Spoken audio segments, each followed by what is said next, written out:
नमस्कार, आप देख रहे हैं प्रदेश का सबसे भरोसेमंद news channel India news Rajasthan. मैं हूं आपके साथ पराग गुप्ता। स्वागत है आपका हमारे खास कार्यक्रम बॉलीवुड राजस्थान में। आज हम बात करेंगे महिलाओं पर बढ़ रहे अत्याचारों को लेकर। देश में बढ़ते महिला अत्याचार और दुष्कर्म के मामले ये सोचने पर मजबूर करते हैं कि आखिर कड़े कानून के बावजूद भी इस तरह की घटनाओं पर लगाम क्यों नहीं। प्रदेश में भी लगातार बढ़ती बलात्कार की घटनाएं चिंता पैदा कर रही हैं। महिलाओं पर निरंतर अत्याचार हो रहे हैं। इसी मुद्दे को लेकर आज बॉलीवुड राजस्थान की टीम ने प्रदेश के अलग अलग इलाकों में जाकर लोगों से बातचीत की है, उनकी राय जानी है। तो चलिए सबसे पहले आपको राजधानी जयपुर लेकर हम चलते हैं, जहां पर हमारे संवाददाता विशाल शर्मा ने इस मुद्दे को लेकर लोगों से खास बातचीत की। नारी शक्ति के अत्याचार के मामले में राजस्थान अव्वल दर्जे पर है, लेकिन फिर भी राजस्थान पुलिस के मुखिया डीजीपी एमएल लाठर कहते हैं कि महिलाओं के संबंधित मामले ज्यादातर झूठे साबित होते हैं। लेकिन डीजीपी साहब को ये नहीं दिखाई देता कि एक नाबालिग बच्ची पर तेजाब डाल दिया जाता है। एक बच्ची मंचलों से परेशान होकर सुसाइड के जैसा कदम उठा लेती है, लेकिन डीजीपी साहब यही कहते हैं कि पूरे मामले लगभग झूठे साबित होते हैं। हमारे साथ जयपुर वासी मौजूद हैं, आपसे बात करते हैं। आप नारी हो, बेखौफ जानते हो कि किस तरह से जब बाहर निकलते हो आप घर से, क्या महसूस कर पाते हो आप?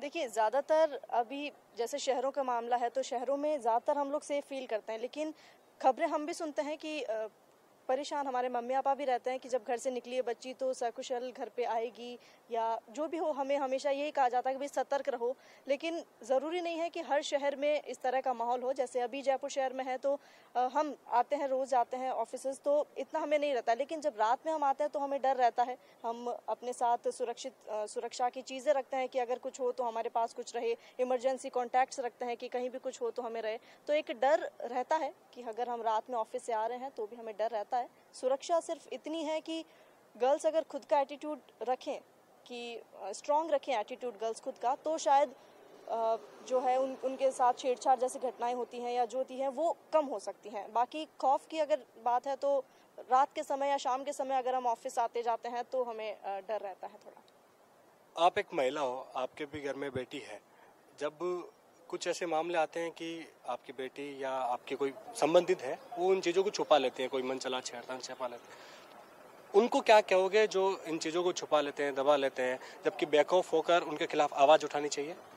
बच्चियों के लिए मैं माँ हूँ तो ये सोचती हूँ और सभी माँओं को ये कहना चाहूँगी कि बचपन से उनको ऐसी शिक्षा दे कि मतलब डरे नहीं किसी से, अपनी आवाज़ उठाए वो लोग। ताकि घर में भी घरेलू हिंसा के मामले इसीलिए बढ़ते हैं कि बचपन से लड़कियों को अपनी रक्षा करना और आत्मरक्षा के जो गुण है वो उनमें होने चाहिए शुरू से।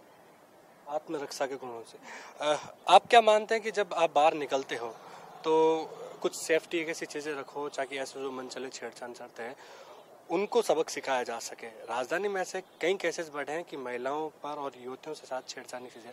कल एक मामला आया था कि युवती के मनचले परेशान कर रहे थे और युवती ऐसा मतलब शौक में आ गई कि वो सुसाइड करने के लिए चल गई। शौक है कि निर्भया टीम ने उसको बचा लिया। तो कहीं ना कहीं ये फेसेस आपको भी देखना पड़ता है। एज अ गर्ल मुझे ऐसा लगता है कि हम बहुत एक्सट्रीम चीज़ों पे बात करते हैं, जबकि हमें शुरू बेसिक से करना चाहिए। हम कहते हैं सरकार क्या कर रही है, लोग क्या कर रहे हैं, दूसरों को क्या करना चाहिए। We should start with our own homes. लड़कियों से ज़्यादा हमें इवन लड़कों को भी बताना चाहिए कि इट इज़ नॉट राइट। आप सिर्फ जब लड़की की कोई गलती नहीं है तो सारी शिक्षा उसे क्यों दे रहे हो। जो हमारी अभी की जनरेशन आ रही है, बेसिक हमें अपब्रिंगिंग पे देखना चाहिए कि हम इवन लड़कों को भी वो इमोशन, वो चीज़ सिखाएं कि अगर वो आपके साथ हो तो हाउ वुड यू फील, ताकि किसी भी लड़की को घर से बाहर निकलने से पहले ये सब नहीं सोचना पड़े कि मैं अपनी सिक्योरिटी के लिए क्या लेके जाऊं, मैं क्या पहन के जाऊं, मैंने कुछ रिवीलिंग तो नहीं किया। क्योंकि हमें भी बेसिकली जीने का हक है, नॉर्मली जीने का हक है। किसी लड़के को तो बाहर निकलने से पहले ये नहीं सोचना पड़ता ना कि मैंने ऐसे कपड़े तो नहीं पहने कि ये ज़्यादा रिवीलिंग लगे या इससे मेरे साथ कुछ गलत हो जाएगा। तो जो बेसिक राइट्स है वो घर से ही चालू होने चाहिए। बाकी we should make our women so strong कि उन्हें किसी भी चीज़ से डरने की ज़रूरत ना पड़े। अगर गलत उनके साथ हुआ है तो वो ये समझे कि वो उनकी वजह से नहीं हुआ है। So that's my view. कानून स्ट्रॉन्ग है लेकिन फिर भी हौसले बुलंद हैं लोगों के। क्या आप मानते हैं कि समाज में जागृति का होना बहुत जरूरी है? लोग जागरूक नहीं है, सिर्फ ये बोलते हैं कि लड़कियों को ऐसे कपड़े पहनना चाहिए, लड़कियों को बाहर नहीं निकलना चाहिए, जबकि कसूर लड़कियों में नहीं, खुद के बेटों में है।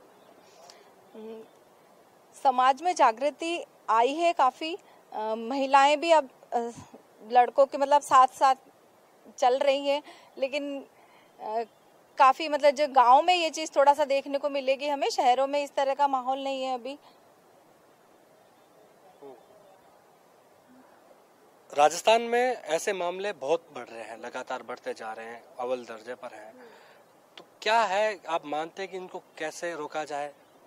देखो, रोकने की बात है तो सबसे पहले लड़कियों को इतना स्ट्रांग होना पड़ेगा। पहली बात तो कि खुद का पर्सनालिटी में या खुद के एटीट्यूड में ऐसा लाना होगा कि अगले की हिम्मत ही ना हो कुछ करने की। और अगर बाई चांस अगर आपको ऐसी चीज़ फेस करनी पड़ी है लड़कियों को कि कुछ छेड़खानी का हो या किसी ने असामाजिक तत्व हैं, कुछ फब्तियाँ कसी हैं, तो लड़कियों को वहीं चुपचाप नहीं निकलना चाहती है। ज़्यादातर हम देखते हैं कि अगर किसी ने कुछ बोला है, कुछ छेड़खानी की है या हमारे कपड़ों को लेकर कुछ भी बोला है, तो हम इग्नोर करते हैं कि यार निकल ही तो रहे हैं, निकल जाएंगे। लेकिन बेटर है कि आप उसको वहीं रोक दो। अगर आप एक को टोक दोगे तो शायद वहाँ खड़े 3-4 लोगों को इतना समझ आ जाएगा कि नहीं, आगे से किसी लड़की को इस तरह से टोकना नहीं है। तो ये एक स्ट्रांग चीज़ है। अगर आप में खुद में आप स्ट्रांग होकर घर से निकलेंगे कि नहीं, गलत पे चुप नहीं बैठना है, तो शायद छेड़खानी जैसे मामले तो कम हो ही जाएंगे। बाकी बड़े स्तर के मामले हैं तो जिस तरह से मैंने कहा कि भाई रात में हमें डर लगता है, तो रात में हम निकले तो अपनी सुरक्षा के हिसाब से निकले। और दूसरी बात, ये कमी तब आएगी जैसे जागरूकता की बात है। लड़कों को भी जागरूक करेंगे, घर से ही जागरूक करेंगे कि नहीं, लड़कियों का सम्मान करना है, सिर्फ अपनी बहनों का ही नहीं, दूसरी बहनों का भी सम्मान करना है।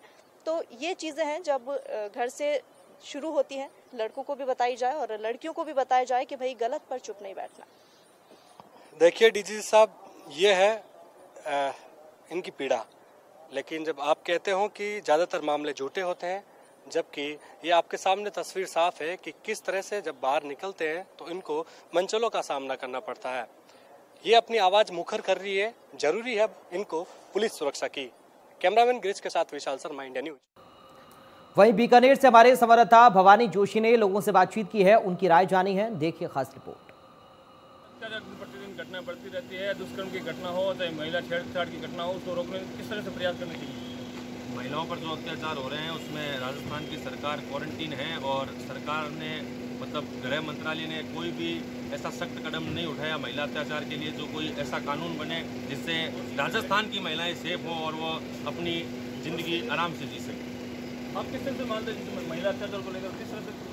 महिला अत्याचार के बारे में तो कुछ कहने की ज़रूरत ही नहीं है। आए दिन इतनी घटनाएं जिनकी संख्या भी बताना कठिन काम है।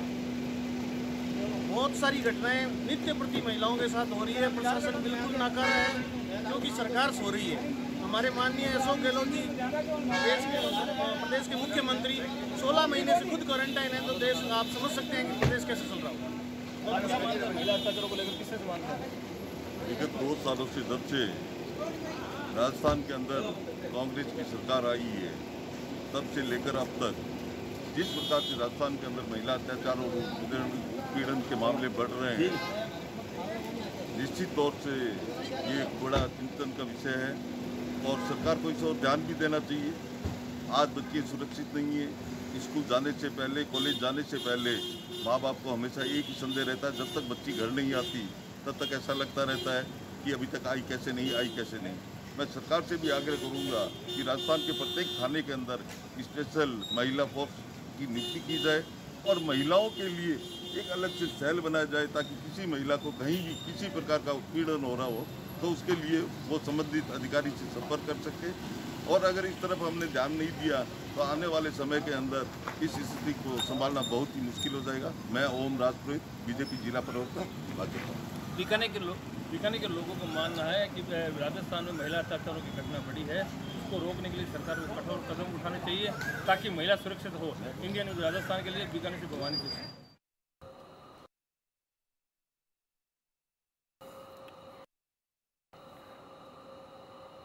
वहीं लूड़ी में हमारे संवाददाता ने लोगों से बातचीत की है, उनकी राय जानी है, देखिए रिपोर्ट। इंडिया न्यूज राजस्थान का लोकप्रिय कार्यक्रम बोलियो राजस्थान में आज हमारा मुद्दा है महिलाओं के साथ जो छेड़छाड़ हो रही है वो क्यों नहीं रुक पा रही है। क्या जागरूकता अभियान चलाना चाहिए जिससे महिलाओं के साथ छेड़छाड़ को बंद किया जाए। कानून तो ठोस है, लेकिन फिर भी महिलाओं के साथ जो छेड़छाड़ की घटनाएं लगातार बढ़ती जा रही है। इसी मुद्दे को लेकर आज हमारे लूनी कस्बे में कुछ महिलाएं हमारे साथ हैं, उनसे हम जानते हैं उनकी इस मुद्दे पर क्या राय है। मैम बताएं। महिलाओं के साथ जो छेड़छाड़ हो रही है बिल्कुल गलत है और उसके लिए सुरक्षित होना बहुत ज़्यादा ज़रूरी है। जो शाम के समय महिलाएं घर से निकल रही है वो अपने आप में सुरक्षित भी नहीं है, क्योंकि रास्ते से निकलते हुए काफ़ी लोग उनके ऊपर कई तरह के गलत आरोप लगाते हैं और मतलब सुरक्षित होकर नहीं निकल सकती हैं। तो इन्होंने बताया कि महिलाएं कहीं ना कहीं सुरक्षित नहीं है, उनको काफ़ी परेशानियों का सामना करना पड़ता है। कुछ और महिलाएं हैं हमारे साथ, उनसे जानते हैं उनकी क्या राय। कब होगी महिला सुरक्षित? कब होगी महिला सुरक्षित? क्योंकि जब भी घर से महिला बाहर निकलती है तो वो अपने में सेफ नहीं मानती, वो अपने आप से वो कहीं ना कहीं डरती है आज भी, और ऐसे समझती है कि मुझे कोई ना कोई, क्योंकि रास्ते में बहुत से शराब पिए हुए, जो शाम के टाइम में शराब पिए हुए बहुत से इंसान बैठे रहते हैं, उनसे उन्हें डर लगता है और बाहर निकलना बहुत दूर हो गया है।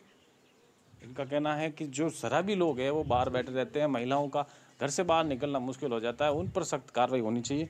कुछ पुरुष भी हमारे साथ, उनसे जानते हैं उनका क्या कहना है। सर बताएं। ये महिलाओं पर रेप की कंडीशन बढ़ती जा रही है, इसके लिए मैं इसको रोकने के लिए एक तो शराबबंदी को पूर्णतः बैन करना चाहिए, क्योंकि शराबबंदी से और भी है जो घर उजड़ रहे हैं। तो अगर शराबबंदी बंद हो जाएगी तो रेप की कंडीशन हो रही है वो कम हो जाएगी, और एक आत्मनिर्भरता की ट्रेनिंग लड़कियों को देनी चाहिए शुरू से क्लास है, उससे क्या है वो आत्मनिर्भर बन सके और अपना सेल्फ डिफेंस कर सके। और ग्रामीण क्षेत्रों में आत्मनिर्भर का कोई कैंप वगैरह होता है? ग्रामीण क्षेत्रों में नहीं होता, लेकिन आजकल क्या है सब क्या है सिटी की ओर बढ़ रहे हैं, अग्रसर हो रहे हैं, तो वहाँ पे जाके ट्रेनिंग ले सकते हैं। तो इनका कहना है कि ग्रामीण क्षेत्रों के अंदर भी ऐसे कैंप होने चाहिए जिसमें महिलाओं को खुद को सुरक्षित रखने के लिए ऐसे टिप्स सिखाया जाए तो वो अपनी सुरक्षा की जा सकती है, जिससे महिला छेड़छाड़ की घटनाओं पर सख्त रोका जा सके और कंट्रोल किया जा सके। मैं साथी कैमरामैन के साथ रोहित परियार, इंडिया न्यूज़, लूनी।